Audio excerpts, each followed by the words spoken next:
감사합니다. 하나님 말씀 보겠습니다. 창세기 14장 17절부터 24절까지의 말씀이 되겠습니다. 자리에서 일어나셔서 하나님의 말씀을 다 같이 들으시기 바랍니다. 아브람이 그돌라오멜과 그와 함께한 왕들을 쳐부수고 돌아올 때에 소돔 왕이 사회 골짜기 곧 왕의 골짜기로 나와 그를 영접하였고 살렘 왕 멜기세덱이 떡과 포도주를 가지고 나왔으니 그는 지극히 높으신 하나님의 제사장이었더라. 그가 아브라함에게 축복하여 이르되 천지의 주제이시요 지극히 높으신 하나님이여 아브라함에게 복을 주옵소서. 너희 대적을 내 손에 붙이신 지극히 높으신 하나님을 찬송할지로다 하매 아브라함이 그 얻은 것에서 10분의 1을 멜기세덱에게 주었더라. 소돔 왕이 아브라함에게 이르되 사람은 내게 보내고 물품은 내가 가지라. 아브라함이 소돔 왕에게 이르되 천지의 주제이시여 지극히 높으신 하나님 여호와께 내가 손을 들어 맹세하노니 내 말이 내가 아브라함으로 치부하게 하였다 할까요? 내게 속한 것은 실 한 오락이나 들매끈 한 가닥도 내가 가지지 아니하리라. 오직 젊은이들이 먹은 것과 나와 동행한 아넬과 에스골과 마무리의 분깃을 제할지니 그들이 그 분깃을 가질 것이니라. 아멘. 주님의 말씀입니다. 잘 들으시기 바랍니다. 지난주 요절 암송 말씀이죠. 요한계시록 14장 12절 말씀을 다 같이 암송하겠습니다. 시작. 성도들의 인내가 여기 있나니 그들은 하나님의 계명과 예수를 믿는 믿음을 지키는 자니라. 아멘. 감사합니다. 이번 주 말씀은 시편 73편 28절의 말씀이 되겠습니다. 같이 봉독합니다. 하나님께서 가까이 함이 내게 복이라. 내가 주 여호와를 나의 피난처로 삼아 주의 행적을 전파하리이다. 아멘. 이 한 주 하나님과 가까이 하는 복을 누리시기를 간절히 축복합니다. 마틴 루터 킹 목사님은 우리가 잘 알고 있는 유명한 인권의 문제를 가지고 수고하셨던 목사님이시죠. 이분은 애틀란타에 있는 에베네셀 침례교회를 목회하셨던 목사님이십니다. 근데 이 목사님의 가장 위대한 연설을 말하려 한다면 저 워싱턴 DC에 있는 링컨 기념관 앞에서 있었던 I have a dream이라고 하는 연설일 겁니다. 나는 꿈이 있습니다. 나는 그 연설이죠. 즉 마틴 루터 킹 목사님은 한마디로 꿈을 꾸는 목사님이셨다는 것입니다. 그분의 이 서재의 벽을 보면 성경의 구절이 적혀 있었다고 합니다. 거기는 이런 구절이 있었습니다. 저기 꿈꾸는 자가 온다. 그를 죽이자. 그 꿈이 어떻게 되는가 보자. 이 구절이 벽에 붙여 있었던 것이죠. 목사님은 반대파의 총에 맞아 순교하셨지만 그런데 그분의 꿈은 사라지지 않았습니다. 그 꿈은 흑인 사회와 인류에게 새로운 꿈을 안겨주게 된 것이지요. 사랑하는 여러분, 다시금 구정 새해를 맞이하는 우리는 오늘 어떤 꿈을 꾸고 계십니까? 오늘 우리는 꿈을 가지고 있습니까? 내가 꿀 수 없다고 여기는 것이 아니라 현실적인 나의 계획만을 말하고 계시지는 않으십니까? 오늘 우리의 또 다른 이름, 크리스천의 또 다른 이름이 뭐냐면 꿈꾸는 자인 것입니다. 2022년 이 한 해 주님이 주시는 새로운 꿈을 꾸시고 그 꿈을 성취하는 올 한 해가 다 되시기를 예수님으로 간절히 축복합니다. 아멘. 기적이 무엇인가? 우리가 생각하는 기적은 병든 자가 낫고 죽은 자가 살아나고 그리고 오병이의 기적을 통해서 5천 명이 먹는 그런 일을 우리는 기적이라고 생각합니다. 어거스틴은 그런 말을 했죠. 기적은 하나님을 믿게 하는 도구다라는 말을 했습니다. 즉 우리는 기적을 통해서 하나님을 더 가까이 알고 하나님을 믿게 됩니다만 우리의 삶에서 있는 진정한 기적은 특별한 그런 일도 있겠지만 하나님이 우리의 인생길에 동행하시는 것이고 우리의 인생에 하나님이 직접 관여하시고 들어오시는 그 역사하심이 바로 우리의 인생의 진정한 기적이라 말할 수 있는 것입니다. 그래서 우리가 하나님과 동행하는 인생을 살고 있다면 우리는 이미 그 기적의 한가운데 있다고 할 수도 있는 것이죠. 우리가 생각하는 그 기적, 특별한 일에 대한 기적을 이야기할 때 그 아브라함의 인생에서의 일어난 한 가지 기적이 있죠. 아이를 낳을 수 없는 100세에 아이를 낳은 것입니다. 그런데 여러분, 이 우리가 생각하는 것을 뛰어넘어서 하나님이 우리의 인생에 관여하시고 우리를 도우시는 모습 속에 일어났던 아브라함의 인생의 기적을 말한다면 대표적으로 두 가지를 말할 수 있습니다. 첫 번째는 이것이죠. 저 애굽에서 하나님께서 아내 사라를 되찾게 하신 일입니다. 아브라함이 남방으로 내려가다 도중에 가문을 만나서 애굽까지 그들의 여정을 넘어갑니다. 근데 그때 아브라함의 고민이 생긴 것이죠. 사라가 너무 예뻐서 혹시 이것 때문에 내가 어떤 일을 당하지 않을까 일단 근심이 생겨서 아내에게 말합니다. 아내라 하지 말고 누이라 합시다. 근데 애굽 왕 바로가 이 사라를 보고 반해가지고 그 아내 사라를 비싼 값을 주고서 사라를 아브라함에게서 삽니다. 근데 여러분, 바로 그 순간 하나님께서 아브라함에게 그 인생에 개입하시기 시작한 것이죠. 여러분, 하나님은 분명히 아브라함에게 말씀하시기를 아내 사라를 통해서 그의 후손을 주시고 그의 자손을 창대하겠다고 약속하셨습니다. 그러니 하나님께서 그 사라를 지키신 것입니다. 그 순간 바로의 집에 하나님의 큰 재앙을 내리셔서 바로가 깜짝 놀라게 된 것이죠. 그리고 아브라함은 다시금 그 사라를 돌려받게 된 것입니다. 하나님이 아브라함의 인생에서 사라를 구해 주신 것이죠. 사라는 여러분, 우리가 저 애국과 같은 처지 속에서 어쩔 수 없는 우리를 하나님은 도와주셔서 우리가 갇혀 있던 것 같은 저 애국과도 같은 나의 인생에서 하나님은 우리에게 자유를 주시는 하나님이신 것입니다. 2022년 갇혀있는 우리의 인생 속에 하나님이 개입하시고 하나님의 기적을 통해서 우리의 인생이 자유하는 인생이 되기를 예수님으로 간절히 축복합니다. 두 번째 기적은 오늘 본문의 말씀입니다. 아브라함이 한 히브리 사람의 소식을 듣습니다. 소돔과 고모라 성이 멸망해서 그곳에 있던 롯을 비롯해서 모든 사람이 잡혀가고 그 재물도 다 가져갔다는 것입니다. 그때 아브라함이 자신의 사병인 316명의 병사를 이끌고 그 병사들을 쫓아갑니다. 군대를 쫓아간 것이지요. 그런데 여러분, 이 전쟁은 단순한 전쟁이 아니었습니다. 저 아래에 있는 소돔과 고모라를 비롯한 5개의 연합한 나라와 저 엘라만 그돌라 오멜 왕을 중심으로 한 4개의 나라가 연합해서 전쟁한 총 9개의 나라가 함께 전쟁한 복잡한 전쟁이었습니다. 그런데 그 전쟁에서 소돔과 고모라가 있는 연합군이 패배를 해서 모든 사람들이 포로로 가고 그들의 모든 재물은 다 그들의 노예물이 된 것입니다. 여러분, 그러니 말입니다. 아브라함이 그들을 당해낼 수 없습니다.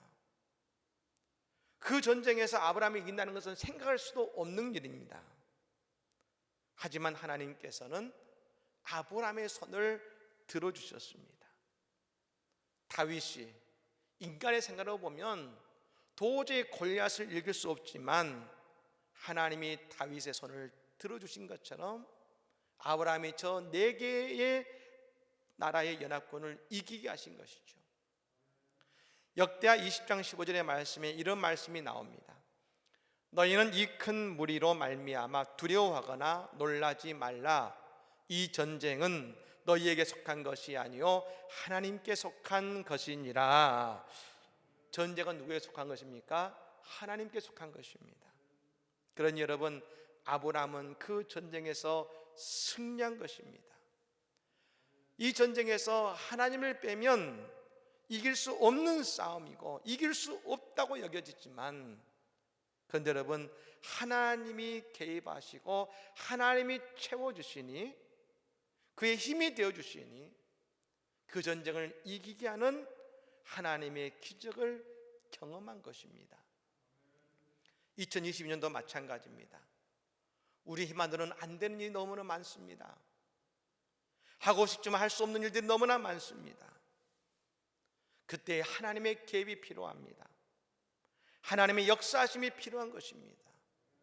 여러분, 그때에 우리의 인생에 병이 낫는 기적, 물질이 회복되는 기적, 영적 전쟁에서 이기는 기적, 우리의 가정이 회복되는 기적, 이 나라가 코로나 바이러스로부터 회복되는 기적, 하나님의 도우심이 우리 모두에게만은 한 해가 될 줄로 믿습니다. 하나님의 도우심이 있어야 가능한 것이죠. 그 승리를 하고 나서 모든 사람과 빼앗긴 재물들을 아브라함이 가지고 돌아오는데요, 맨 처음 누가 그를 맞이하냐면 소돔왕 베라가 마중을 나옵니다. 영접하죠. 근데 여러분, 소돔왕이 누굽니까? 하나님의 심판을 받은 나라의 왕입니다. 저는 궁금합니다. 도대체 말입니다, 얼마나 큰 죄를 지었으면, 얼마나 하나님 보시기에 너무나 이 죄가 많았으면, 저 노아의 방주 이후로 하나님께서 어떻게 보면 유일하게 하늘에서 불을 내려 심판하신 나라가 소돔과 고모라 아니겠습니까? 여러분, 그런 악한 나라의 왕입니다. 그러니 그 소돔 왕도 악한 왕이었을 것입니다. 근데 그 앞에 또 다른 한 사람이 나타납니다. 바로 살렘 왕 멜기세덱입니다.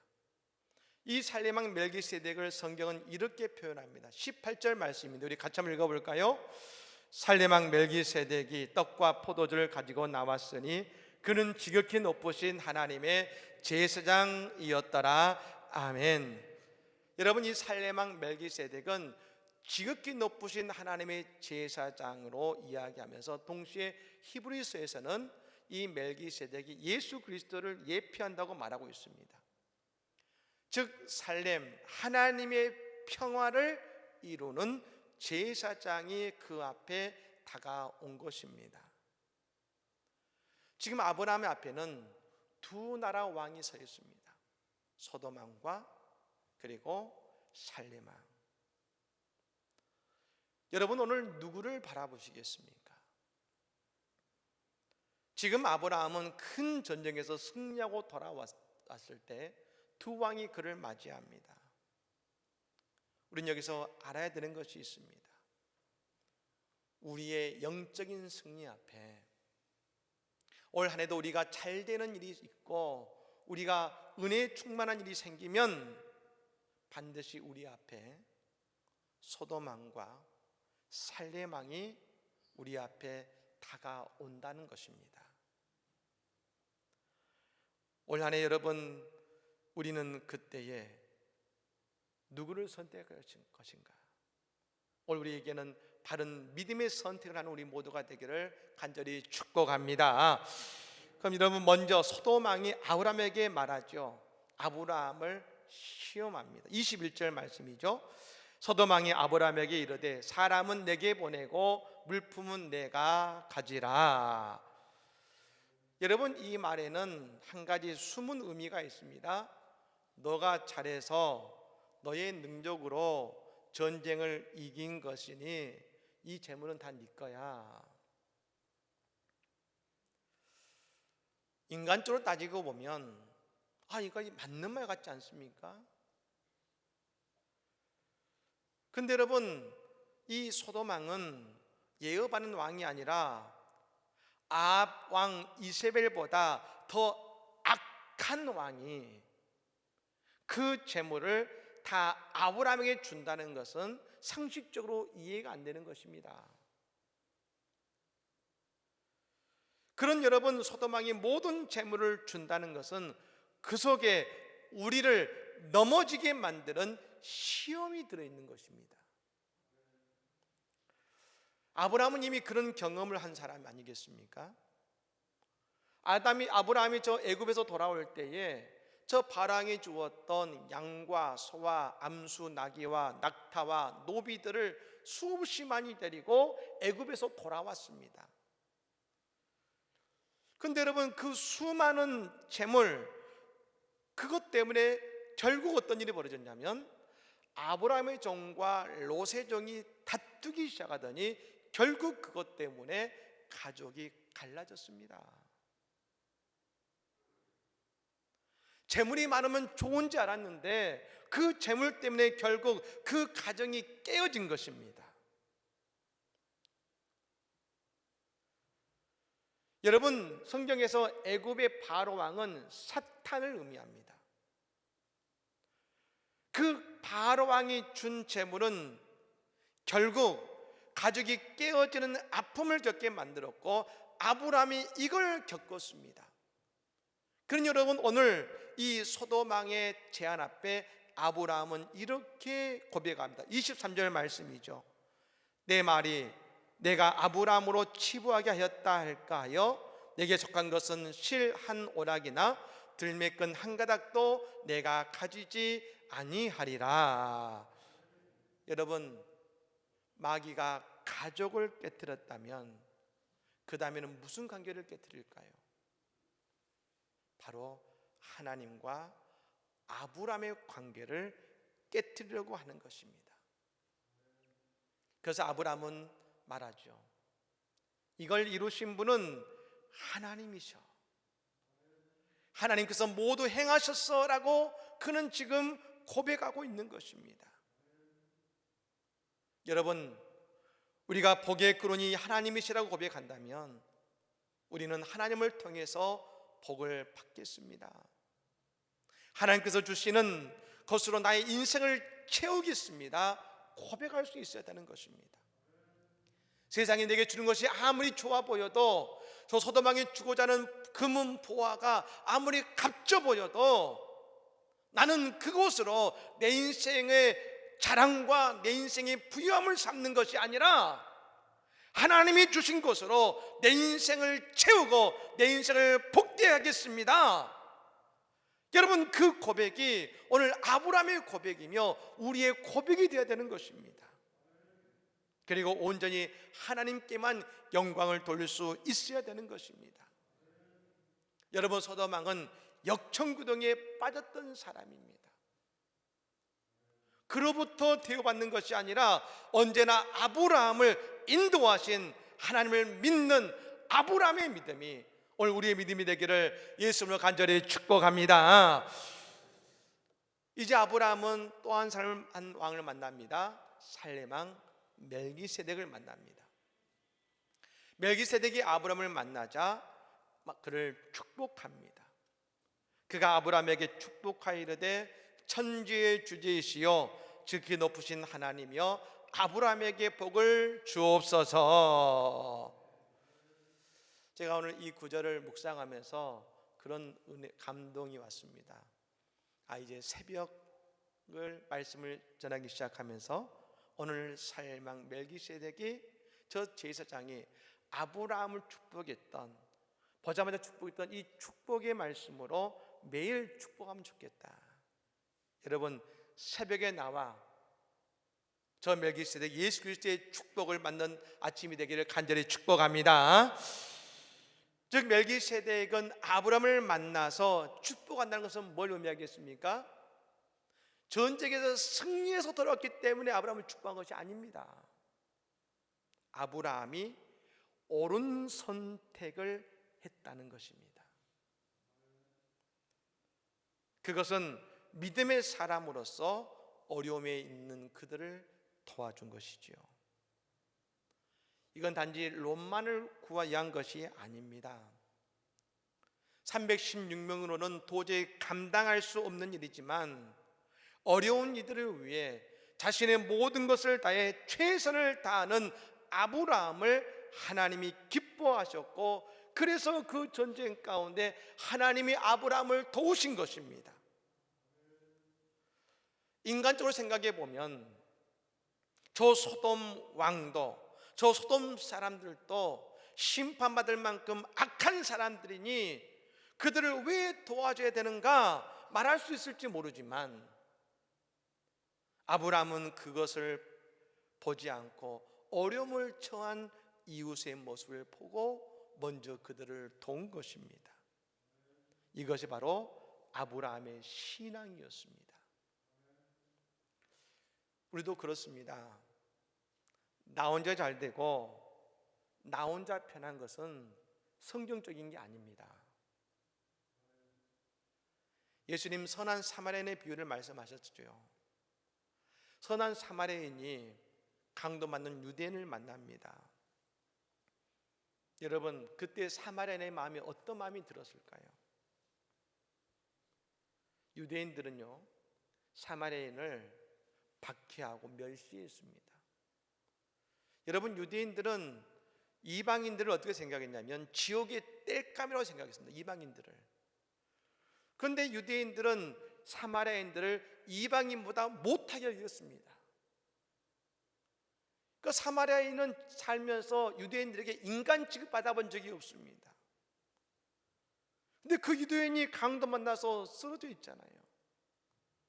그럼 그 마음속에 어떤 마음이 들겠습니까? 나를 박해하고 무시했는데 하면서 여러분 지나칠 수 있지 않겠습니까?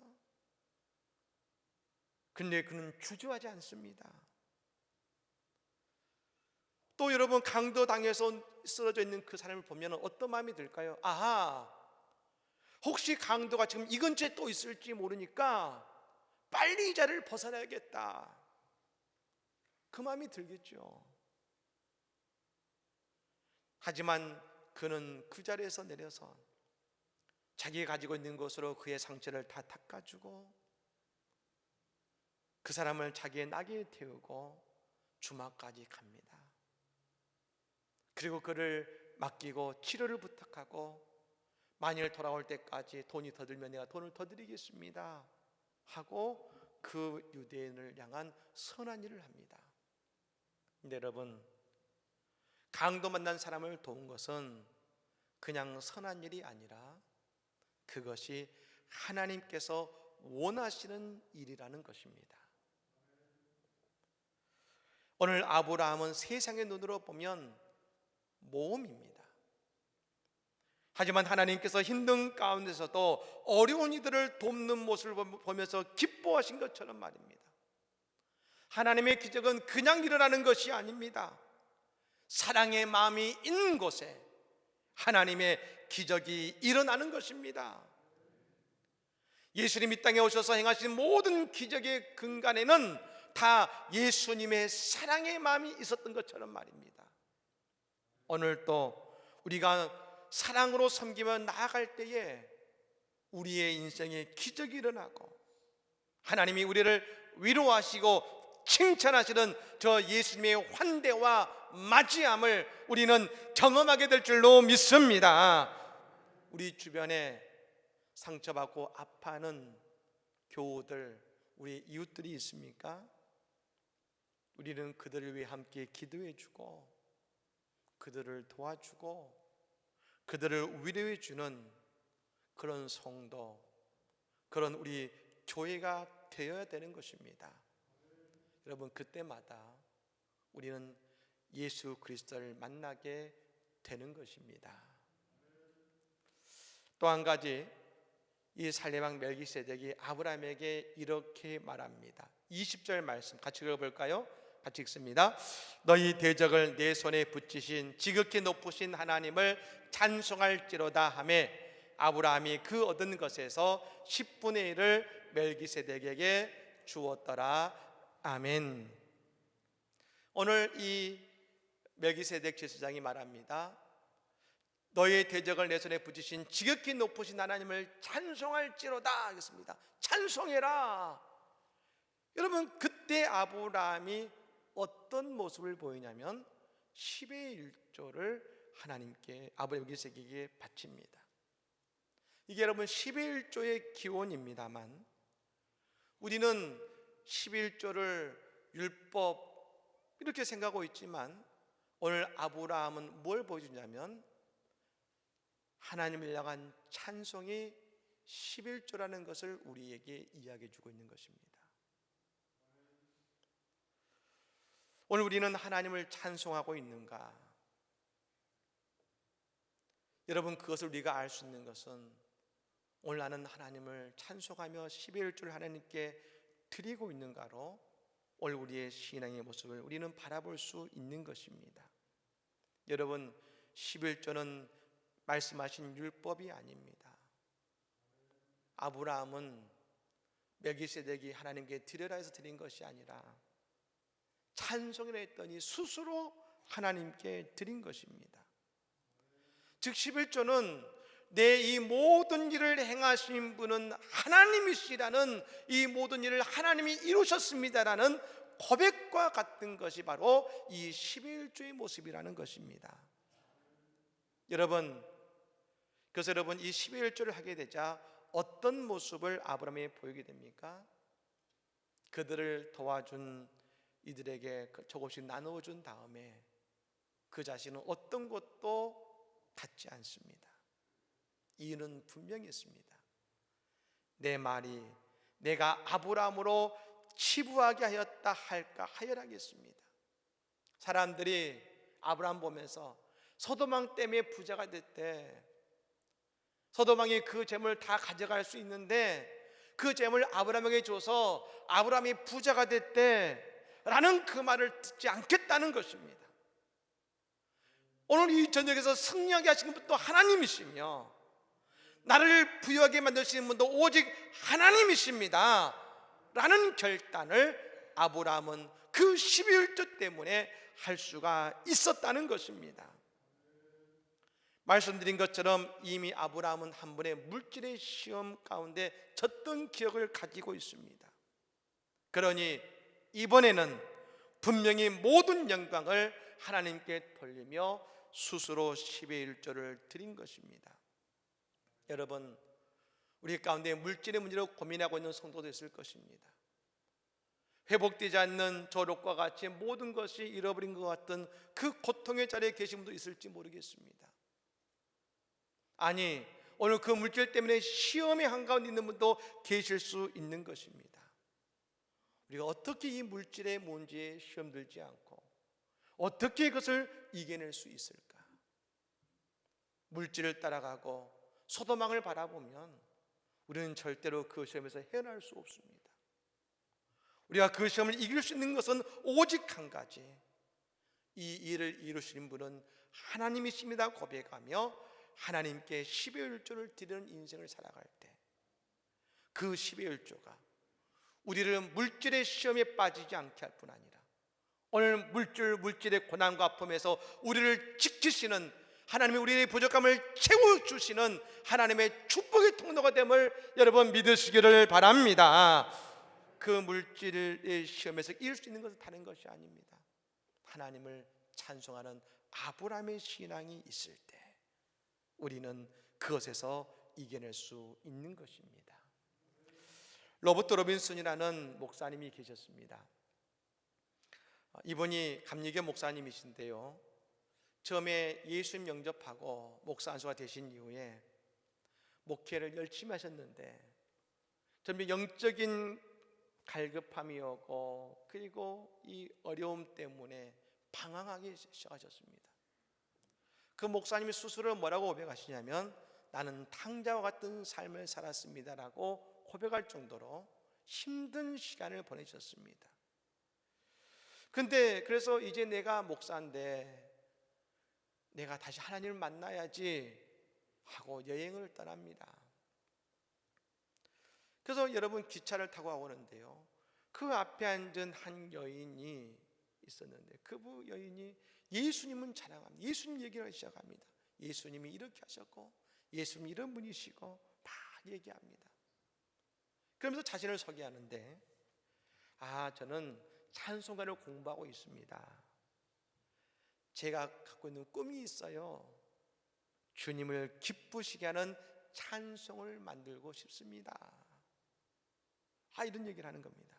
그러면서 그 여인에게 큰 영향을 주었던 찬송가가 있다고 말합니다. 내가 이런 꿈을 꾸게 된 이유가 있는데 어느 찬송가를 듣고 너무 은혜를 받아서 내가 그런 꿈을 꾸게 되었습니다 라고 말한 것이죠. 그리고 그 찬송을 불러줍니다. 복의 근원 강림하사 찬송하게 하소서. 한량 없이 자비하심 측량할 길 없도다. 천사들의 찬송가로 나를 가르치소서. 구속하신 그 사랑을 항상 찬송합니다. 아멘. 이 찬양을 부르는데요, 갑자기 로빈슨 목사님이 얼굴을 부여잡고 눈물 펑펑 흘립니다. 그래서 물어봅니다. 아니 왜 이렇게 우십니까? 그때 목사님이 이렇게 말하죠. 이 찬송가의 작사가가 바로 접니다. 하지만 저는 주님을 볼 낯이 없습니다. 저는 주님을 너무나 멀리 떨어져 살았습니다 하며 그 자리에 엎드려 회개의 눈물을 흘립니다. 목사님은 다시금 목회자로 돌아가 남은 인생 복되신 복의 근원이신 하나님과 더불어 은혜롭게 목회를 맡기셨다고 이야기되고 있습니다. 여러분, 이 시간까지 찬송가 28절 한번 불러볼까요? 복의 근원 강림하사 찬송하게 하소서.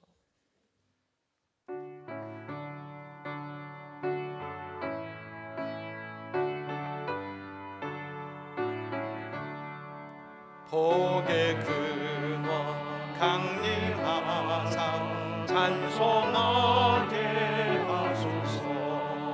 한량 없이 자비하심 측량할 길 없도다. 천사들의 찬송가를 내게 가르치소서. 구속하신 그 사랑을 항상 찬송. 주의 크신 도움받아 주의 크신 이때까지 왔으니 이와 같이 이르기를 바라네. 하나님의 품을 떠나 죄에 빠진 예수 구원하시려고 보혈 흘려주셨네. 주의 귀한 일생 빚진 자되네. 주의 은혜 사슬대사 나를 죽게 매소서. 우리 마음은 연약하여 범죄하기 쉬우니 하나님이 받으시고 천국인을 치소서. 할렐루야. 아멘. 그렇습니다. 2022년 새해를 맞이하는 우리는 어떤 마음으로 이 한 해를 다시금 시작하고 있습니까? 우리는 어려움을 당한 우리의 이웃과 성도를 위해 함께 기도하며 살리는 교회가 되지 않겠습니까? 그리고 우리는 소돔 왕이 아닌 살림 왕 멜기세덱 예수 그리스도와 함께 말입니다. 그리스도를 향하여 서게 되는 인생을 살아가게 될 때에 우리는 온전히 하나님을 찬양하며 마귀의 시험이 아니라 찬송하는 인생, 기적의 인생을 살아가는 우리 모두가 될 것입니다. 오늘 또 그런 믿음으로 나아가는 우리 모두에게 주님의 놀라운 은총과 기적을 경험하는 올 한 해가 다 되시기를 예수로 간절히 축복합니다. 아멘.